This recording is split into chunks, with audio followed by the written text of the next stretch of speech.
My name is Diane Lavender, and I am a New Jersey Advisory Board member. I was drawn to ADL's work fighting against anti-Semitism and fighting for civil rights. And I welcome you all today for what will surely be a heartfelt and intimate conversation about what it means to do civil rights work, fight for equity, and how to be true and meaningful ally. This partnership between the NJISJ, NAACP and ADL New York, New Jersey is so exciting with all of the amazing work these groups have been doing since signing the MOU a few months ago. Already these organizations have come together, brought others to the table, and have collaborated on important legislative protections against bias crimes. Today we will hear from the New Jersey Institute of Social Justice, which will set the stage for some recorded remarks from New Jersey NAACP President Smith, who will not be able to join us today, and the following moderated conversation with New Jersey NAACP First Vice President Bruce Morgan and ADL New York, New Jersey Regional Director Scott Richman. Bruce and Scott will be talking with each other about the history of their organizations, the work they are doing together, and what it means to really be an ally in difficult times. After their conversation, we will open it up to some questions. I want to make sure to thank all of the amazing staff and lay leaders across these organizations that made today possible. Thank you to our ADL New Jersey Board co-chairs, Ross Perlson and Roy Tansman, for their support. To Danielle Combs of NJNAACP and Teresa Brown of NJISJ for their help with coordinating. To President Richard Smith and Vice President Bruce Morgan for all of their cooperation and work, and to Ryan Haygood for his keynote and moderation today. It is my honor today to introduce the President and CEO of the New Jersey Institute of Social Justice, Ryan Haygood, as today's keynote speaker and moderator. Ryan P. Haygood is a nationally respected civil rights lawyer. As president and CEO of the New Jersey Institute for Social Justice, he leads a majority women of color team of racial justice advocates whose cutting-edge work, powered by grassroots organizing, research, writing, policy, and legislative advocacy and litigation, seeks to build reparative systems that create wealth, justice, and power for Black, Latina, Latino, and other people of color in New Jersey. Ryan speaks and writes regularly on issues concerning race, law, social justice, democracy, and power. He received his JD from the University of Colorado School of Law and BA in American History and Political Science, cum laude from Colorado College, where he was nominated for the Rhodes Scholarship and earned academic and athletic All-American and Hall of Fame honors as a football player. Thank you.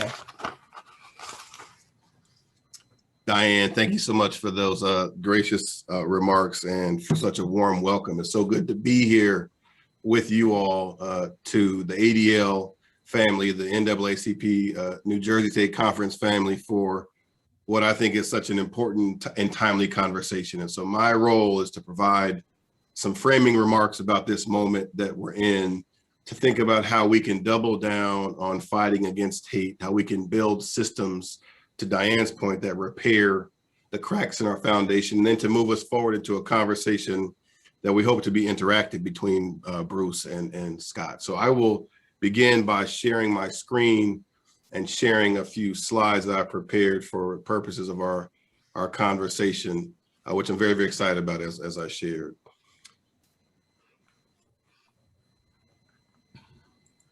So I've been thinking a lot about this moment, along with my colleagues here at the New Jersey Institute for Social Justice, which Diane shared. I have the pleasure of leading with a fantastic team of colleagues and allies. And we've been thinking a lot about this particular moment. This you see as a young Black boy standing on a foundation, and the foundation is cracked, as you can see. And we've thought a lot about how those cracks really are the cracks of structural racism. And particularly in this moment, in the coronavirus pandemic and the police brutality pandemic and the broader structural racism pandemic, these cracks are causing real earthquakes in Black and other communities of color. Most recently, this week, all of us, breathed to some degree, some sigh of relief. A breath was released from us, the very breath that was deprived of Mr. George Floyd by a former officer who was convicted of murder. And I've been thinking a lot about this moment. This is a powerful image of Mr. Floyd's outline. This was the cover of the New Yorker magazine back in June. I was struck by this because in the middle of it, you'll see in the center of Mr. Floyd's outline, there's a gentleman on the ground there surrounded by what turned out to be 4 police officers in Los Angeles, and that was Rodney King 30 years ago. And it's striking to me that 30 years later, we're continuing to have these kinds of conversations about how do we stop the harm by law enforcement officials advance against Black people and other people of color more broadly. One of my colleagues, Jake here at the Institute, put together this really powerful image. A lot of our work here at the Institute is trying to look at racial disparities and unearth what they tell us and what they don't tell us. And so much of our work lays bare that each of these racial disparities you see in the screen before you are rooted in New Jersey's own experience with slavery. That New Jersey was a state where slavery took root very, very deeply, though folks don't often think about that right away. And I just want to lift up this image to you. This again is the same young Black boy. This time he's looking at a staircase, right? And for all of us, I think staircases are important metaphors for what life is like. That we all have to confront and overcome challenges represented here by the stairs. But for Black people in New Jersey in particular, the stairs are especially steep. And so this is a staircase of racial disparities. If you go to the middle, I just want to lift up 2. The first one is in the middle. If you look at the 21-to-1, that is the Black to white youth incarceration disparity rate in New Jersey. Put differently, a Black child in New Jersey is 21 times more likely to be in prison than a white child. This is the highest racial disparity in the country, even though Black and white kids commit most offenses at about the same rate. And New Jersey invests an extraordinary amount of money in incarcerating kids. We spend this year $445,000 to incarcerate each young person, right? Those numbers blow your mind. And if you come down 3 steps, you'll see another data point, $106,000 versus $179. I want to focus on the $179 because that is a data point that my colleague, Laura Sullivan, who leads our economic justice work, created in-house through her original research and writing. And that shows that in New Jersey, the individual net wealth of Black adults and brown adults is $179, less than the cost of a laptop. There's a fascinating book that talks about the cracks in our foundation a little differently. This is Isabel Wilkerson. The book is called Caste. I encourage you to read it if you've not yet seen it. But she says this, I share this over a couple of slides. She says a caste system is an artificial construction, a fixed and embedded ranking of human value that sets the presumed supremacy of one group against the presumed inferiority of other groups. She says caste is the infrastructure of our divisions. It's the architecture of human hierarchy, the subconscious code of instructions for maintaining, in our case, a 400-year social order. Looking at caste, she said, is like holding the country's x-ray up to the light. Finally, she says, the hierarchy of caste is not about feelings or morality.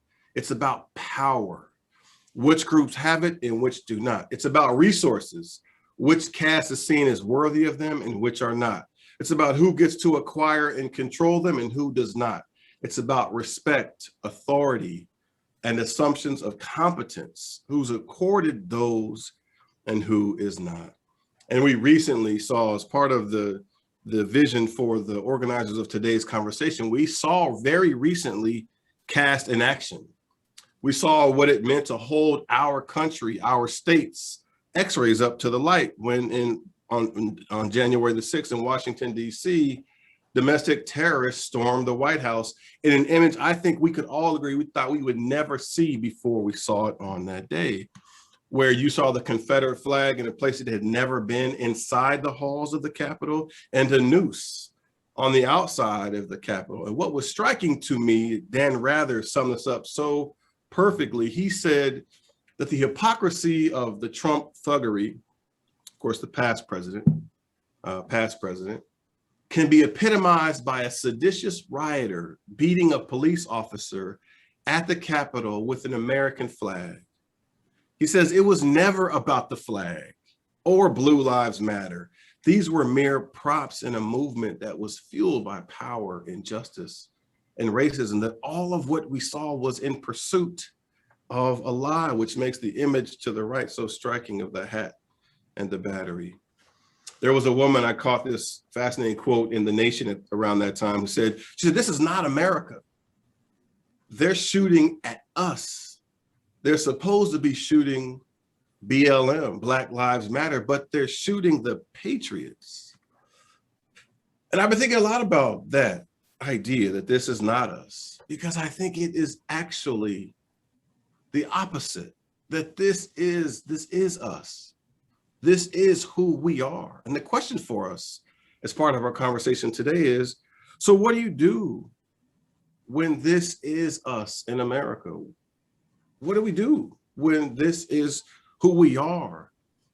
That racism, structural racism, hate, those things are baked into our DNA. They're a part of our foundation, which is why it's cracked. What do you do with an America, a New Jersey, a New York, a United States of America, where this is actually who we are?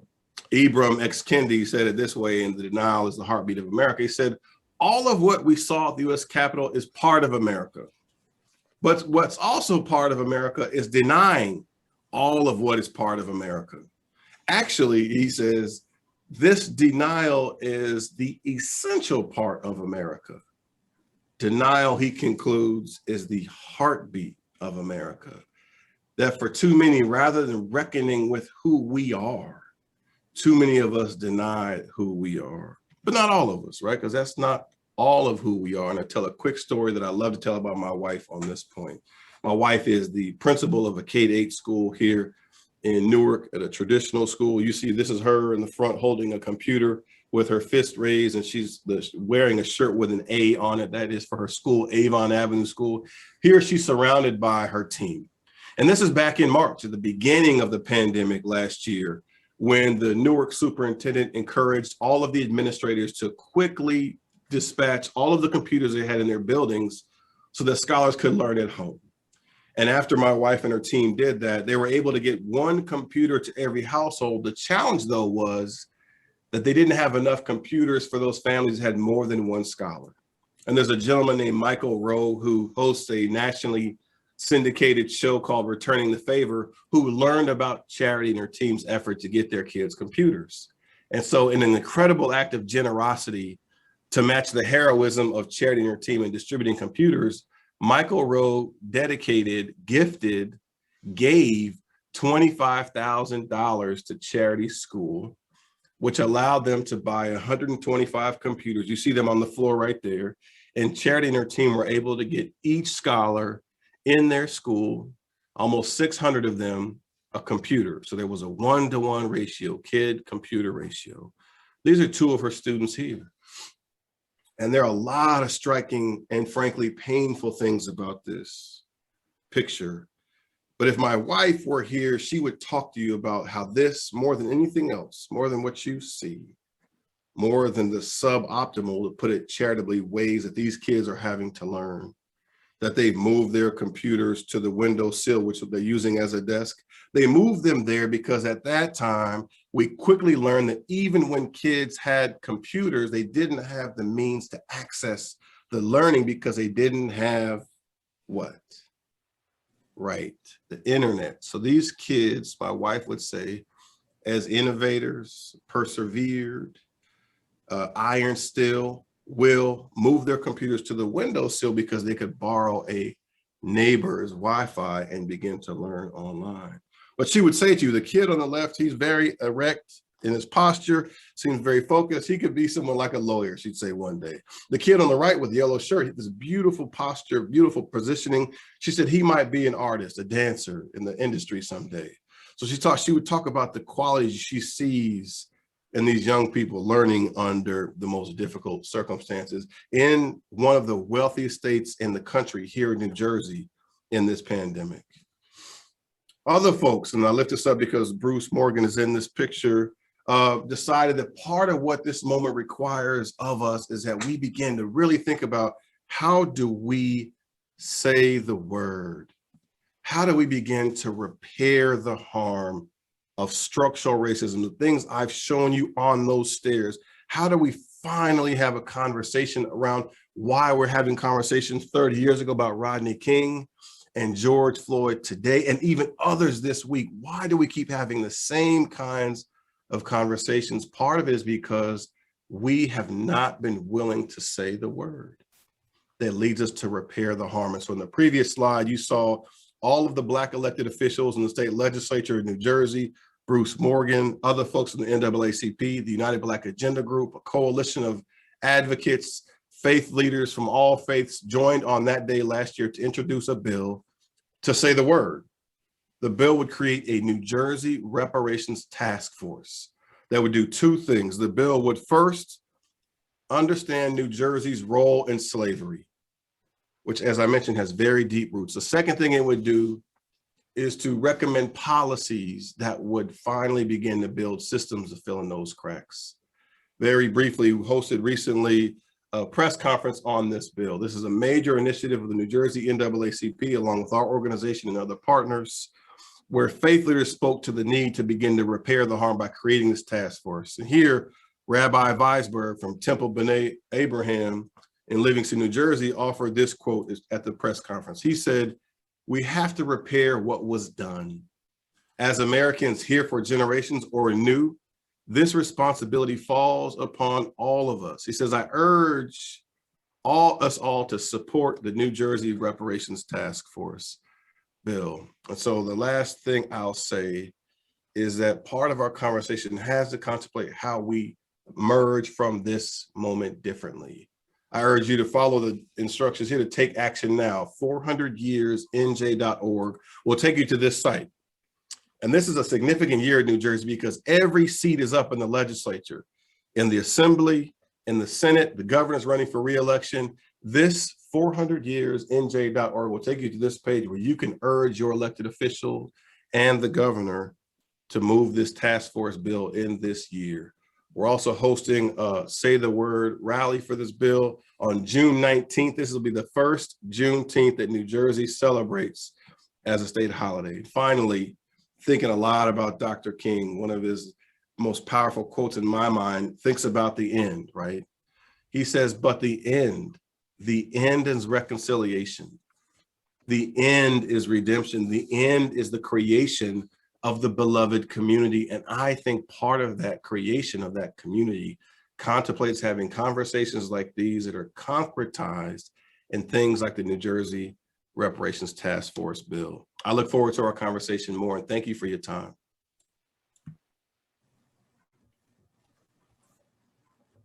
And now we're blessed to receive words from President Richard Smith of the New Jersey NAACP State Conference by video.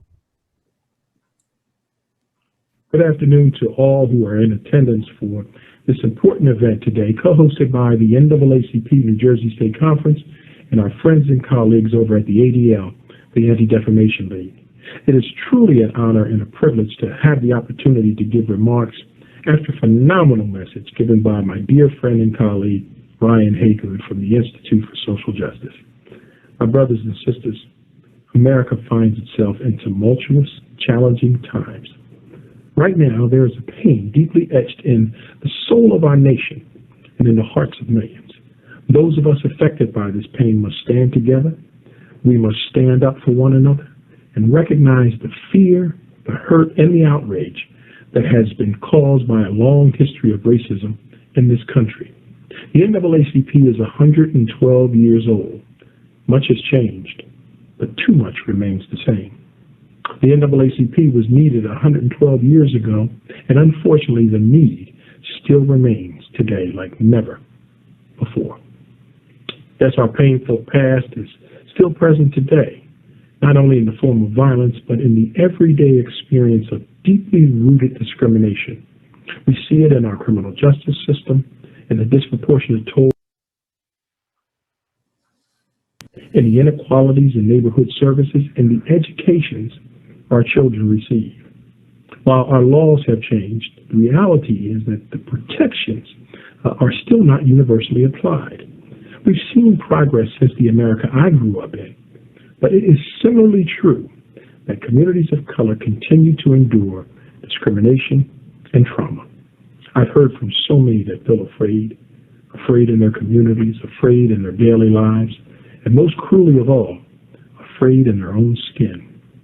We cannot have a society worth celebrating unless we can guarantee freedom from fear for every person who gives this country their love, their labor, and their life. So we must do more.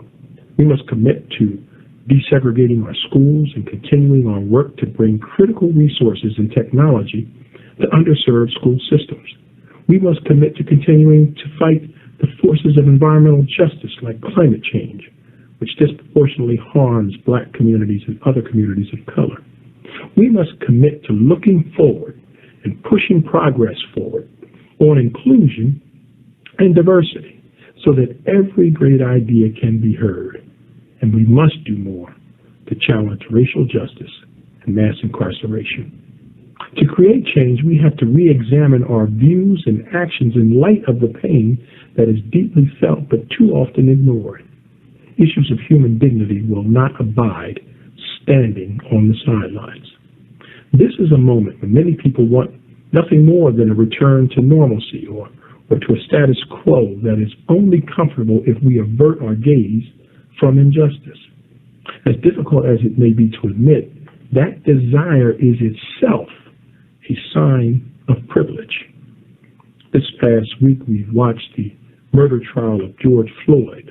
His death, or shall I say his murder, was shocking and tragic proof that we must aim far higher than a normal future and build one that lives up to the highest ideas of equality and justice. In the words of Dr. Martin Luther King Jr., every society has its protectors of status quo and its fraternities of the indifferent who are notorious for sleeping through revolutions. Today, our very survival depends on our ability to stay awake, to adjust to new ideas, to remain vigilant, and to face the challenge of change. With every breath we take, we must commit to being that change and to creating a better, more just world for everyone.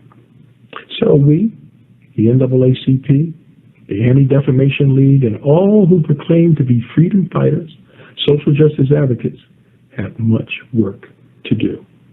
Dr. King said it so eloquently that injustice anywhere is a threat to justice everywhere. He said we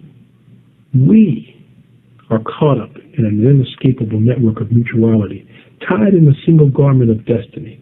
Whatever affects one directly affects all of us indirectly. Remember, my brothers and sisters, when we fight, we win. Thank you all so very, very much, and God bless you. Good afternoon to all who are in.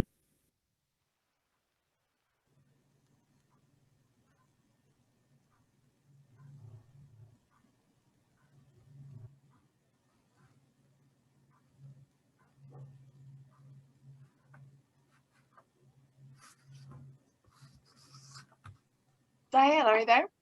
I am here. Let me start my video. I'm sorry.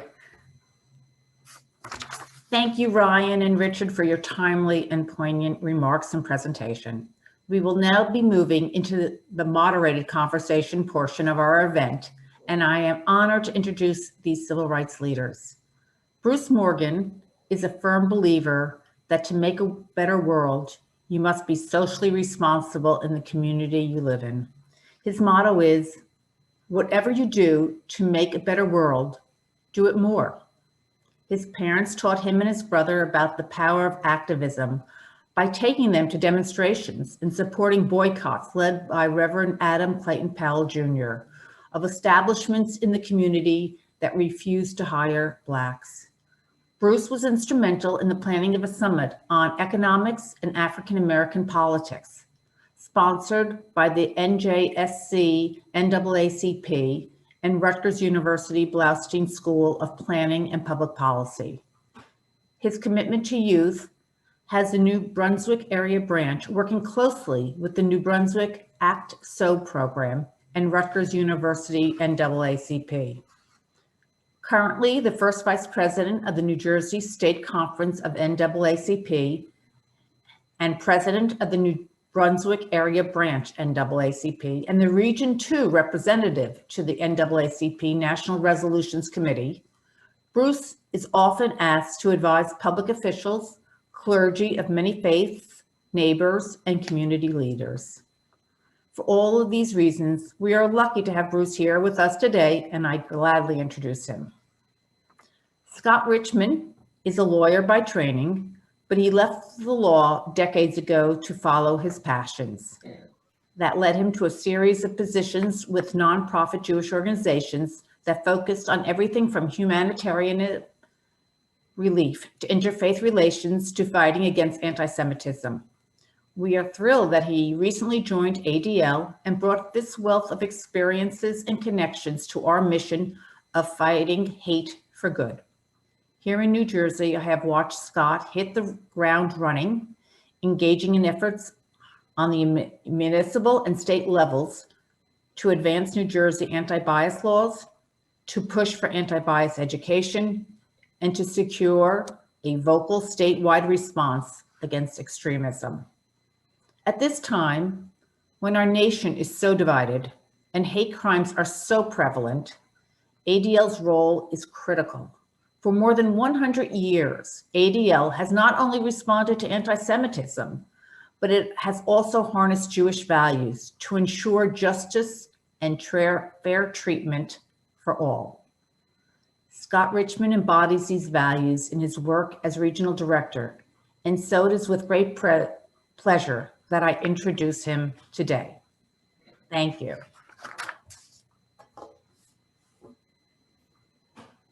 Thanks, so much. Diane. Sorry. Go ahead. Go ahead. You're the moderator. I was just saying thank you.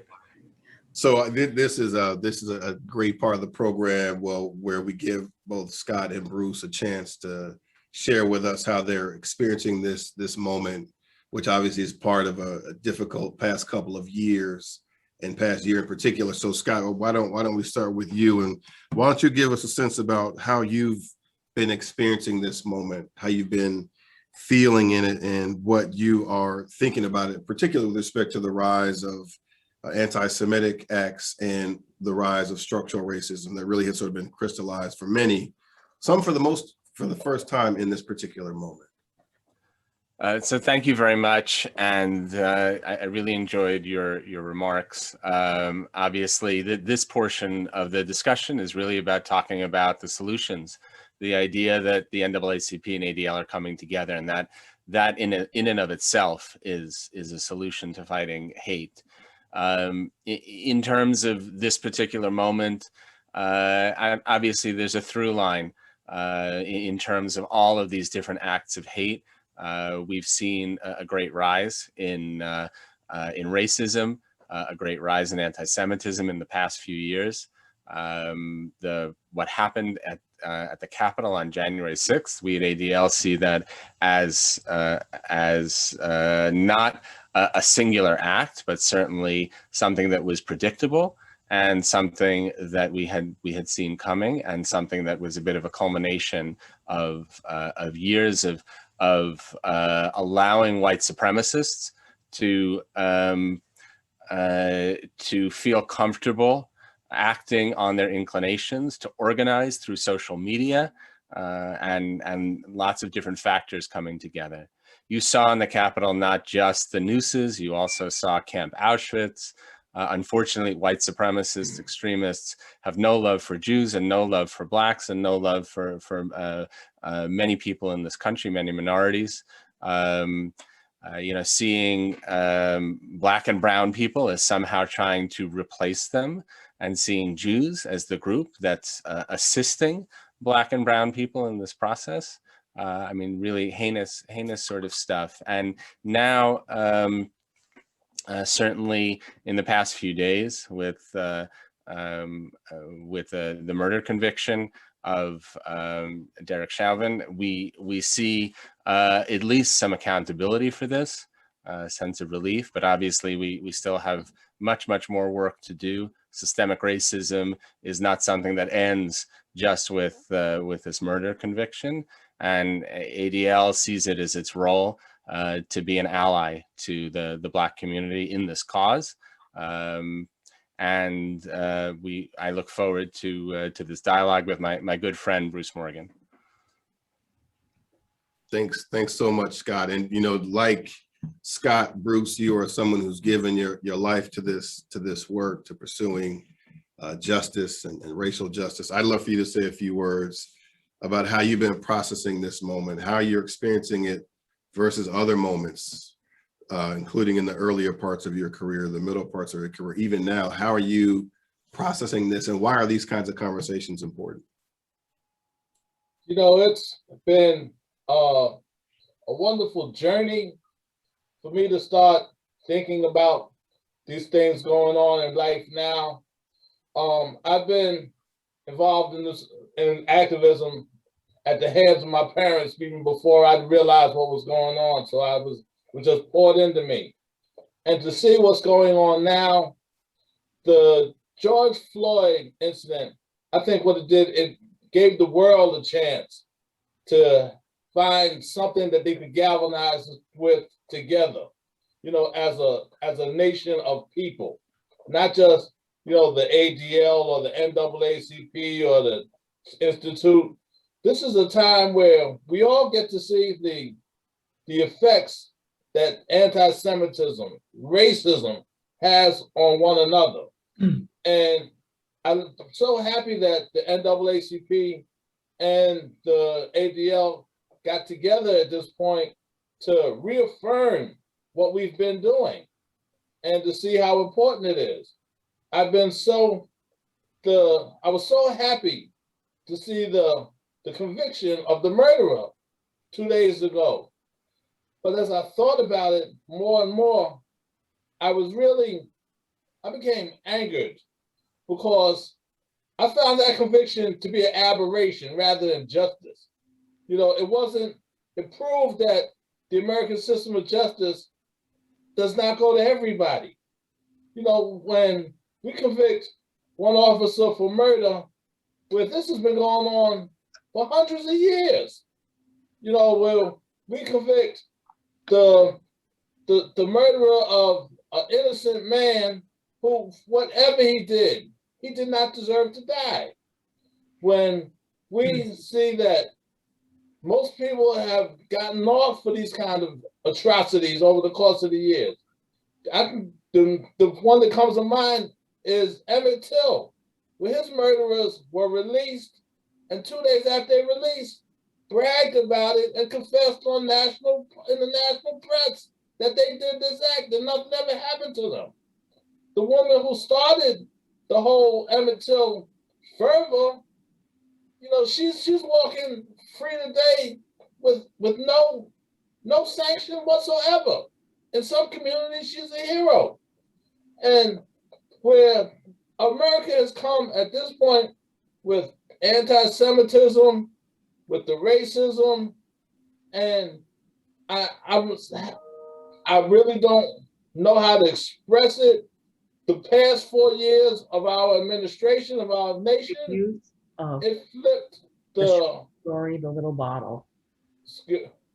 Oh, it flipped the world on its head.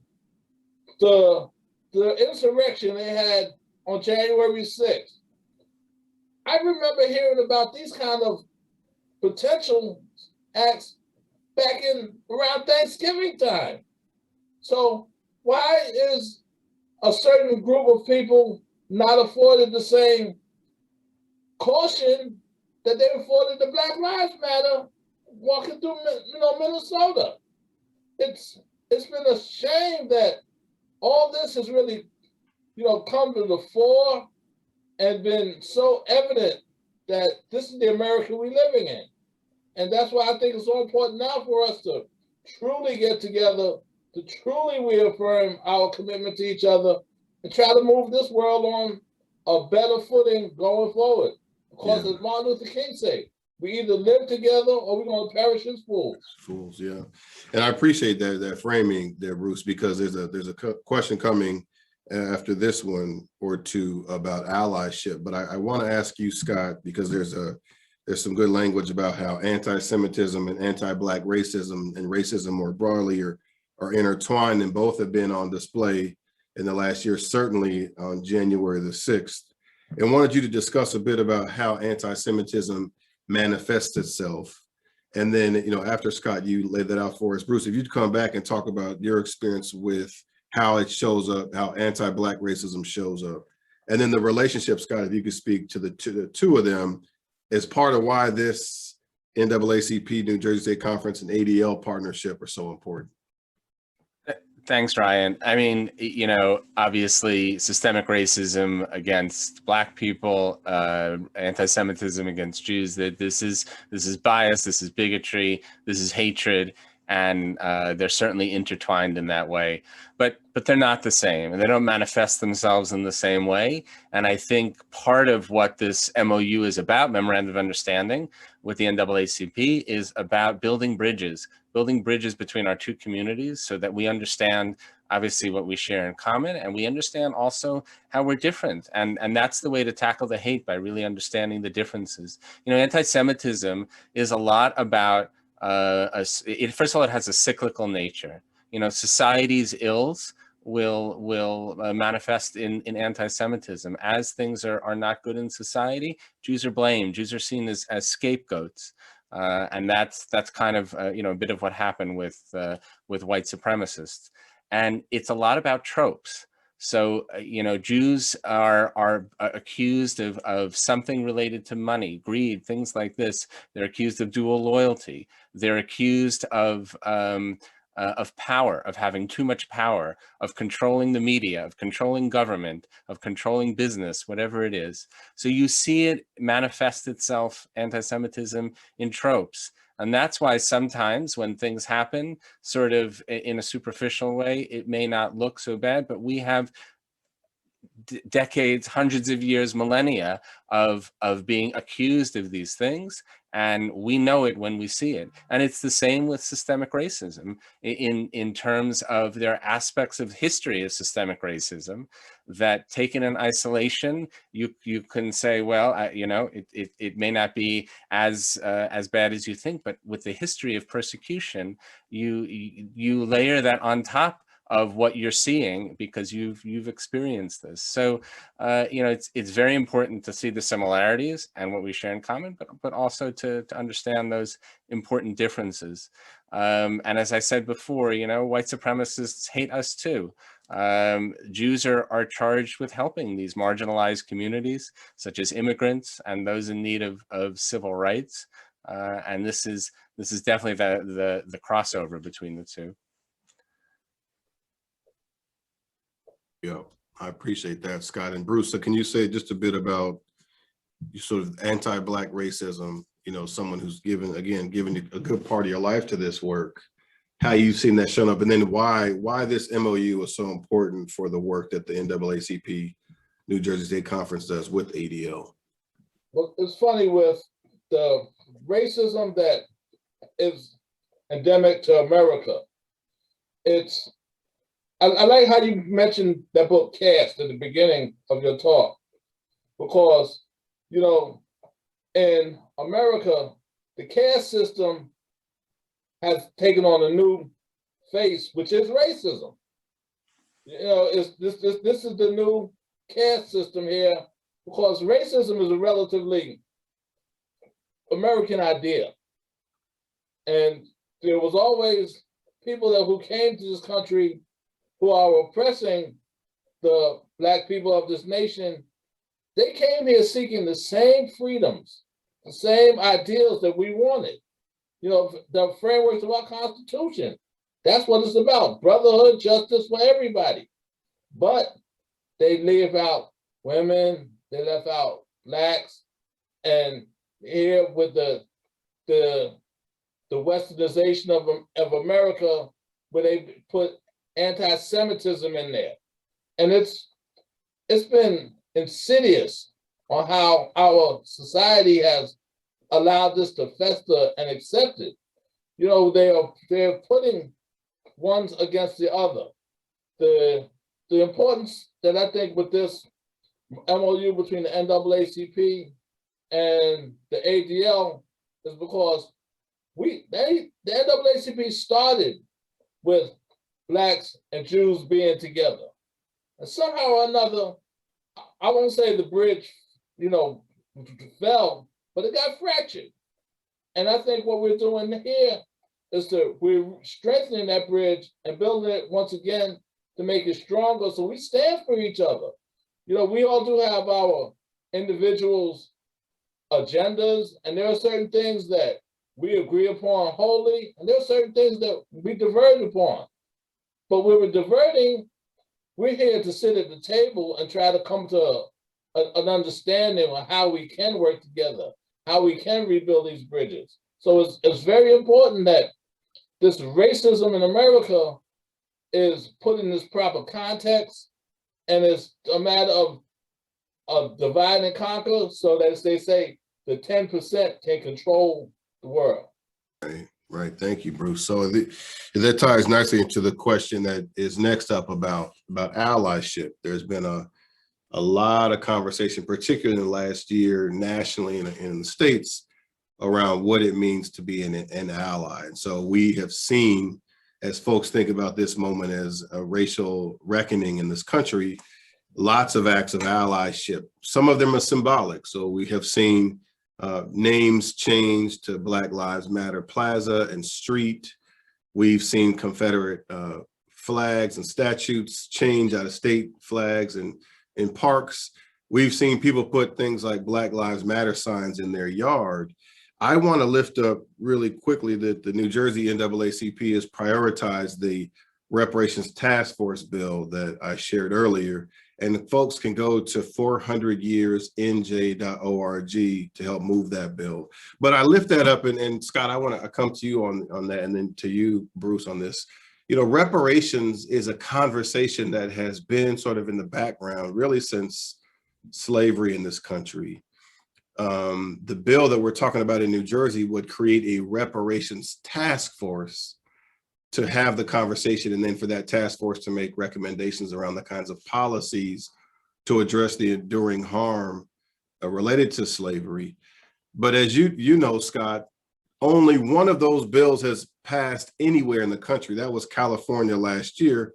And there's a federal bill championed by Senator Cory Booker and a number of others, which got a hearing and actually moved a little bit last week, but has really, for the number of times we've experienced racism and other isms, have we really seen very little traction on those bills. New Jersey would be the second state in history to pass this kind of bill. And I wonder if you could just talk about what allyship might look like in the context of pushing that kind of effort.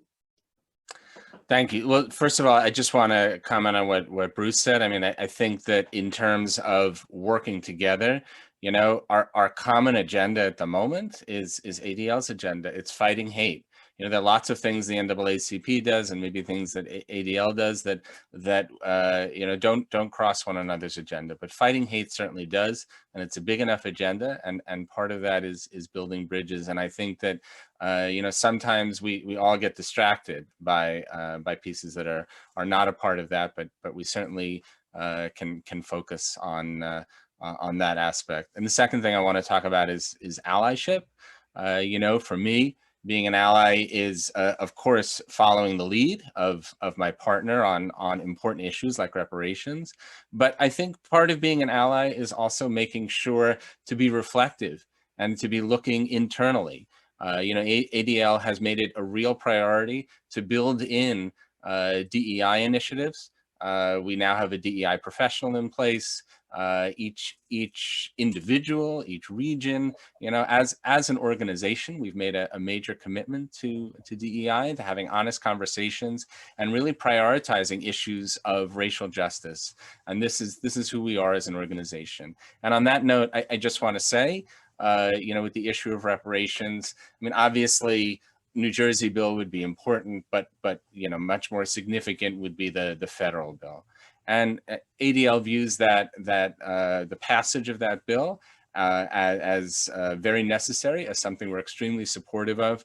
We're talking about HR 40 and SR 40. So this is legislation that's in both the House and the Senate to examine the institution of slavery and its impact, and to make recommendations to Congress about reparations.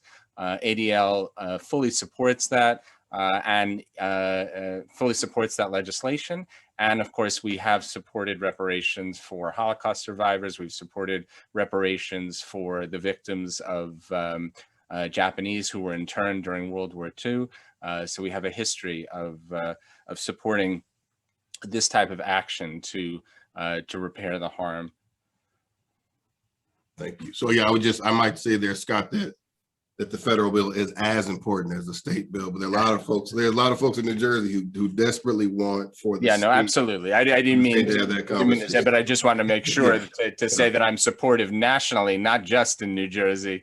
This is a national issue, and we need to get behind it. And of course, in a derivative fashion, certainly behind any bill that examines this in New Jersey as well. Absolutely. Thanks for that, Scott. So Bruce, can you just say a word? So there's the piece about allyship with respect to ADL to NAACP, but can you say a bit about what that allyship looks like going the other direction too? So to Scott's point, that they move in both directions and together forward.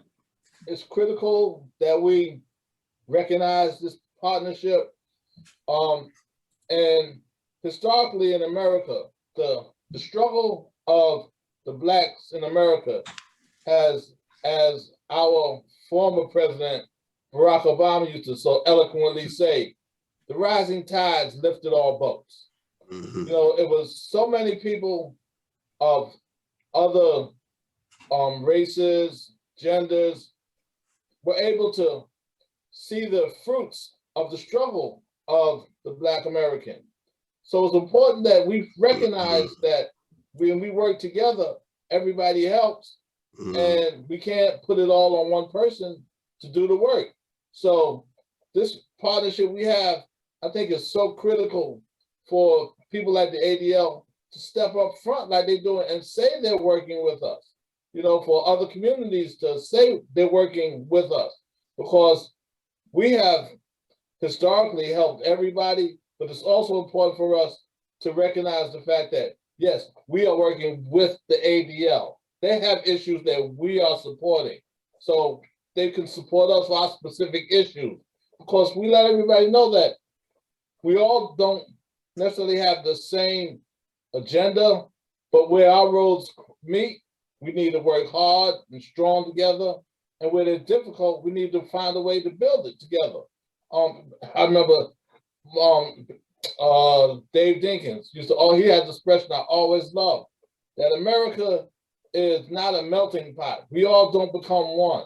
We're a beautiful mosaic, and within our own skins and our own way, we make a beautiful society.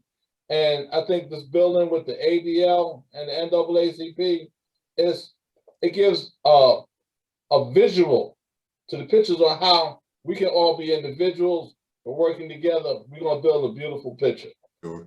And I appreciate that point. I also recognize we've got about 10 minutes left, and I really want to weave in some of these questions. So there are a couple of questions around the idea of concretizing what the partnership looks like on specific issues. So Jonathan from Drew University says, we're doing a project with Russell Berry Foundation specifically on Black and Jewish relations working in Teaneck. I want to ask about allyship, and then he capitalizes and real, the word real capitalized, and real tangible things people can do together. Much of what is done can be and is dismissed as performative. And so he asks, So what are some tangible items that we can work on together? And Scott, why don't we come to you first? First of all, in terms of the MOU, which we haven't really laid out the terms, but there are really 4 pieces that we sort of contemplated in this. One was training. So jointly, we would engage in training on what hate crimes are, training on extremism, anti-Semitism, racism. So people have that common vocabulary. The second is speaking with one voice. So already multiple times since we signed the MOU, we've spoken out together against hate. And you can imagine how much more power it has when we speak out together. So tangible thing you can do, often that manifests itself on social media. Everybody who's listening to this should be amplifying that, should be helping to give that even more voice. That coming together is, I think, is such a beautiful thing. And that's something that we can each individually do on Twitter, on Facebook, whatever social media platform. The third is legislative. So coming together to support legislative initiatives. Obviously the reparations bill that you mentioned, but there's lots of other pieces of legislation that both ADL and the NAACP are supporting. So for example, there's an extremism resolution that ADL has been supporting. There's a cyber hate resolution in the New Jersey legislature that ADL has been supporting. There is obviously the Youth Bias Task Force, and educating our youth against bias has been something that both organizations have been supporting greatly, and there's legislation that goes along with that. So to the extent that everybody listening who's a citizen of the state of New Jersey can be reaching out to their legislators to support this legislation. And the fourth aspect is really about this listening tour and building bridges and making sure that both of our communities really understand a lot of what was brought up today about what is anti-Semitism, what is systemic racism. And I just want to make one other point, which hasn't been brought out before, but estimates are that somewhere between 10 and 20% of Jews in the United States are Jews of color. And there's certainly that kind of crossover between our communities, which is a beautiful thing, and which we should not lose sight of. Sometimes those members of our community feel like they're not recognized, and I want to publicly recognize them. You're on mute. You're on mute, Ray. Sorry about that. Thanks for that, Scott. Yeah, so Bruce, did you want to weigh in on the question of how you're concretizing the work that you're doing together? Pretty much, I like the way Scott wrapped it up with the 4 main types we're looking for: training, speaking together, legislative, and listening.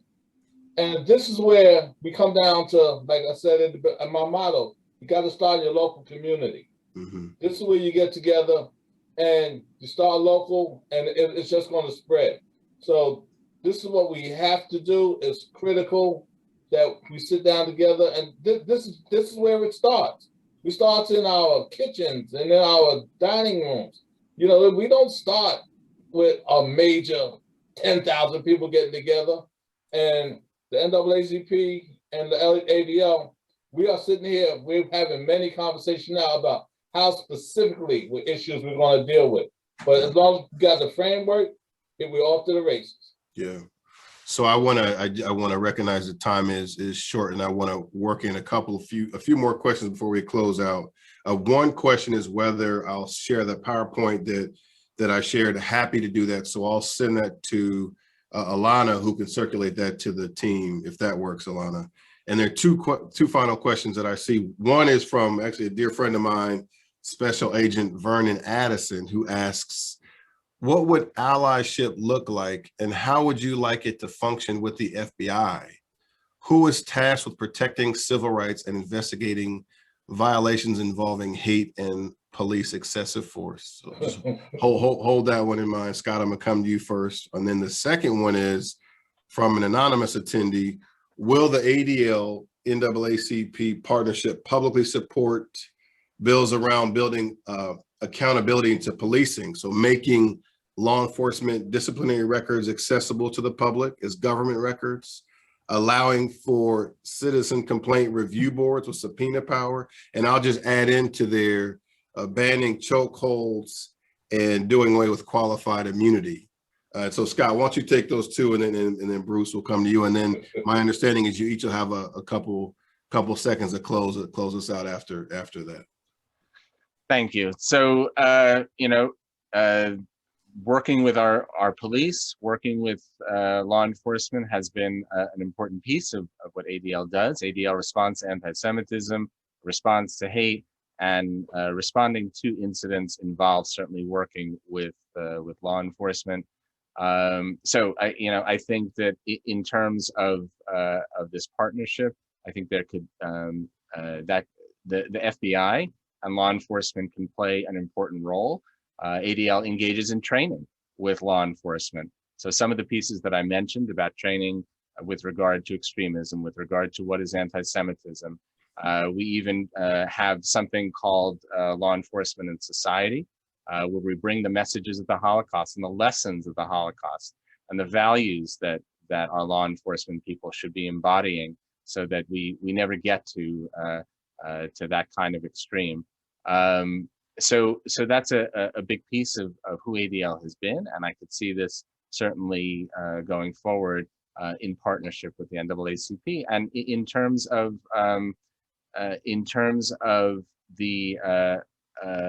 any kind of legislation for police reform, I was trying to remember the question. So I'll run it back for you. So yeah, that's okay. No, I remember. Okay. I just had to think for a second. So in terms of police reform issues, obviously ADL would need to look at whatever that legislation is before making a decision. We have a whole civil rights team of lawyers who examine these things, but certainly ADL is committed to working with law enforcement to really make them the best that they can be in partnership with the community. And as I mentioned, this Law Enforcement in Society is a major piece of the training that we do with law enforcement on a regular basis. So, and Scott, just because I'm gonna be fair to the question, the issues that were raised in the question are, one, whether you support a Citizen Complaint Review Board, so CCRB was one of the questions, and then I added a few others. So it was a CCRB, a Civilian Complaint Review Board, and making law enforcement disciplinary records accessible to the public as government records. So actually, I'm not sure of ADL's position on those. I can certainly get back to this group on ADL's position on those particular aspects, but I'm not sure of the statements that they've made. Fair enough. Thank you. And so, Bruce, it's on you. If you remember the questions, they were long, and I asked them a couple of minutes ago. All right. I apologize. The CCRB, the NAACP, we definitely are supportive of that. It's just a matter on, exactly the form it'll take. We really would like to make sure that we have subpoena power. We want CCRBs with teeth. Mm-hmm. So we don't want a CCRB that's just window dressing. Disciplinary records, we've just recently supported a bill to make these disciplinary records public. So I think that tells our position there. With criminal justice reform would be all encompassing is the courts. We want equal justice in the courts. We want police to treat us together as equals, and we want to work with each other to make sure this happens. So I think we could say in a word, yes, we support all of the above. Well said. So I think the time is upon us, but I did want to give you, Scott, and you, Bruce, each of the last words for you both. Thank the attendees. I thank you all for hosting this conversation at such an important moment in time. And Scott, please share your final words, and then Bruce, you could wrap us up after that. Sure. And by the way, in the interim, I just checked, and we are certainly in favor of civilian complaint review boards. So that that issue is clear. Just to wrap up, for me, this is a wonderful partnership, and a partnership that we are building. This is not something that happens all by itself. It doesn't just happen because you sign a document, and today's session is a big piece of that. And I want to say this, it's not just about these kinds of public sessions. There's a lot that's going on behind the scenes, a lot of interaction that I've had, that other members of ADL have had with members of the New Jersey NAACP over the past few weeks, over the past few months since signing the MOU. And I think that that's equally important. We're building a relationship here so we can work together, so we can understand one another. And, you know, building bridges is something that you do not just in this kind of public forum, but literally every day as you interact with people. And I think we all have a role coming out of this to educate ourselves, to break down those silos and to begin to interact across the silos. And that's literally what we can do every day to effectuate the message and the values of what we heard today. Yes. I would like to thank you for having us here today and giving us the opportunity to present to the general public on what we're doing. I would hope that people will want to join the NAACP, you know, join the ADL, and help to make this beautiful idea we have a reality. Because that's what we're doing. We're working together to bring this to a wonderful conclusion where we're all going to be peaceful and loving and wonderful with each other. And even though this is a dream, I think the NAACP and the ADL, we're both working hard to put ourselves out of business. So that's what we want everybody to do. You'll join us, get along, and help us to put ourselves out of business where we can come to a world where perhaps maybe our children and grandchildren, they have no need for us. Now, thank you very much for this opportunity. Amen. Amen. Thanks for joining us, folks. I think that that's the clarion call, is to work to put ourselves out of business, and excited about this partnership helping us advance that end.